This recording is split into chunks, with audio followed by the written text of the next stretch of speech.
Hello guys, welcome back to my YouTube channel. आप सब कैसे हैं? आप सबको मेरे चैनल में फिर से स्वागत है। आई होप आप सब बढ़िया होंगे, मैं भी बढ़िया हूँ। तो आज का ब्लॉग होने वाला है बहुत ही खास। वीडियो को बिल्कुल भी स्किप करके मत देखिएगा। आपके लिए बहुत ही प्यारा सजेशन लेके आए हैं कि अपने शॉप को ग्रो कैसे करें, अपने शॉप को बड़ा कैसे करें। तो ये 4-5 आदत आप बदल दीजिए, आपका शॉप बहुत बड़ा बन जाएगा, ग्रो भी बहुत अच्छा होगा। तो चलिए आपको फर्स्ट बताते हैं कि जब भी आप नए नए शॉप ओपन करते हैं तो आप 6 मंथ तक जब भी सामान लाएं तो जितना भी आप बेच रहे हैं तो वो पैसा आप रख दीजिए। उस पैसे से 1 रुपये भी खर्चा मत कीजिए। अलग जो खर्चा हो रहा है वो अपना कीजिए, लेकिन दुकान का पैसा से आप खर्चा मत कीजिए। वो पैसा आप रख दीजिए। 6 महीना साल भर हो जाए तो आप अपना उसमें से खर्चा कर सकते हैं। तो जो आप पैसा बचा रहे हैं वही पैसा से आप सामान ले आइए। जैसे आज आज का सेलिंग हुआ, 1 महीना का सेलिंग हो गया, मतलब 20,000 रुपये।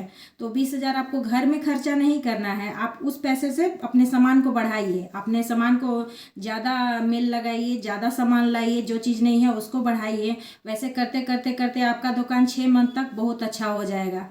तो आप उसमें से खर्चा ही 200 रुपये बेच रहे हैं, 100 रुपये खर्चा कर दे रहे हैं घर में, तो आपका तो शॉप जस के तस रह जाएगा और लॉस में भी जाएगा। कहेंगे कि कुछ प्रॉफिट ही नहीं हो रहा है।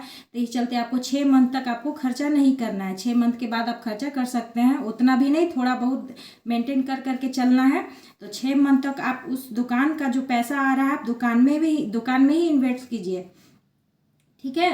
और दूसरी आदत है आपको, जैसे कि लेडीज लोग होती है, हम ही लोग लेडीज लोग हैं कि नए नए सामान लाते हैं तो अच्छे अच्छे प्रोडक्ट ले आते हैं। तो लाने के बाद हम लोग अपना निकाल लेते हैं कि नहीं ये अच्छा लग रहा है, इसको निकाल के रख दे रहे हैं, ये भी अच्छा लग रहा है, इसको निकाल, जब लाएंगे सामान तब निकाल के रख देते हैं।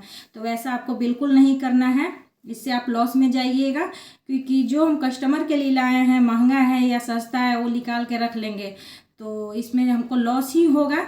तो ऐसा बिल्कुल भी नहीं करना है, आपको दुकान में ही रख देना है, ठीक है। वो आपको निकालना नहीं है सामान। हाँ, 1-2 सामान जो भी पसंद आए निकाल लीजिए। बहुत लोग ऐसे करते हैं लेडीज लोग, तो वैसे नहीं करना है, इससे भी आप लॉस में जा सकते हैं।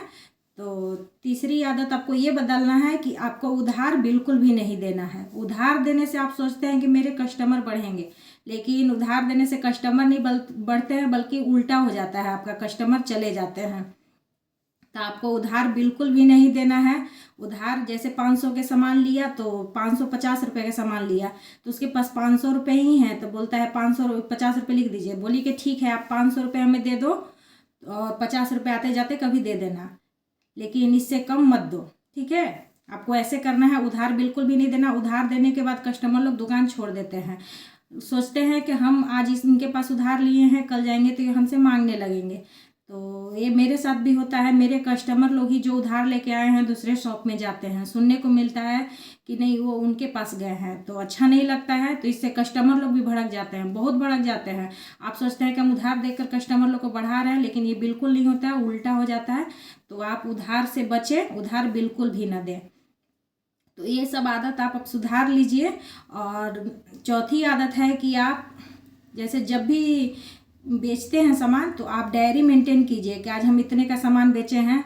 चाहे इतना मेरा सामान नहीं लिख पा रहे हैं तो जैसे सुबह जितना भी बेचे तो रात को आप लिख लीजिए कि हाँ मेरा 2,000 बिक्री हुआ, 1,000 बिक्री हुआ, जो भी हो आपके पास, तो आप ये लिख लीजिए। इससे पता भी चलता है कि चलिए इतना में कम से कम मेरा इतना प्रॉफिट हुआ होगा।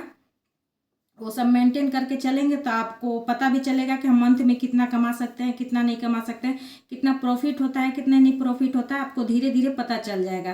तो आपको ये सब आदत सुधारना पड़ेगा। सुधारने के बाद अपने दुकान को देखिए कितने अच्छे से ग्रो होता है। तो आदत बदलिएगा तभी आपका कुछ होगा। और उधार से तो आप बिल्कुल बचें, उधार बहुत बुरी चीज़ है, वो ले जाएगा, लेकिन मांगने वाले हम लोग बन जाते हैं। दे दीजिए भैया, दे दीजिए, मेरा पैसा दे दीजिए। और जब भी आप उधार देते हैं तो 10 रुपये का भी उधार देते हैं तो आप लिखिए उसमें कि नहीं आपका 10 रुपये का सामान इस तारीख को गया है। हो सके तो आप मोबाइल नंबर भी ले लीजिए। नहीं दे रहा है तो ज़्यादा फोर्स मत कीजिए, लेकिन मांगने की कोशिश कीजिए कि आप फ़ोन नंबर दे दीजिए। तो उधार से बिल्कुल बचिए। तो ये सब आप आदत बदल लीजिए तो आपका शॉप बहुत अच्छा ग्रो करेगा। और जो दुकान नया नया खोल रहे हैं ये ज़रूर ध्यान में रखिएगा कि हम नया नया सामान, जैसे नया नया दुकान खोले हैं तो आज 200 रुपये बिक गया तो 200 रुपये हम खर्चा कर देते हैं घर में, तो ये सब नहीं करना है। 6 मंथ तक तो बिल्कुल भी नहीं करना है खर्चा। हाँ, 100-200 जो भी हो जाए 2 दिन 4 दिन में ऐसा हो सकता है, लेकिन खर्चा मत कीजिए। वही पैसा से आप सामान ले आइए, आपका शॉप बहुत भर जाएगा, क्योंकि इससे वैरायटी भी ज़्यादा भर जाता है। आज मेरा शॉप खोले हुए 2 साल हो गया, तो आज तक शुरू में तो हम पैसा लगाए हैं, लेकिन उसके बाद हम पैसा नहीं लगाते हैं। मेरा जो भी बिक्री होता है 8 दिन 10 दिन 15 दिन में जो भी होता है, एक बार जैसे कि 10,000 हो गया 8 दिन में, 10 दिन में जो भी हो गया 20,000 हो गया, तो उससे हम जाकर सामान ले आते हैं। और फिर जमा होता है, फिर उससे भी जाकर सामान ले आते हैं। तनी मनी खर्चा भी करते हैं, क्योंकि मेरा पुराना हो गया 2 साल हो गया, तो कुछ पुराना ही हो गया तो खर्चा भी कर देते हैं शॉप से। तो आप लोग ऐसे कीजिए, आपका शॉप बहुत अच्छा ग्रो करेगा। और अगर छोटा सा ब्लॉग आप लोग को अच्छा लगा हो तो प्लीज़ लाइक सब्सक्राइब ज़रूर कर दीजिएगा। मिलते हैं अगले ब्लॉग में।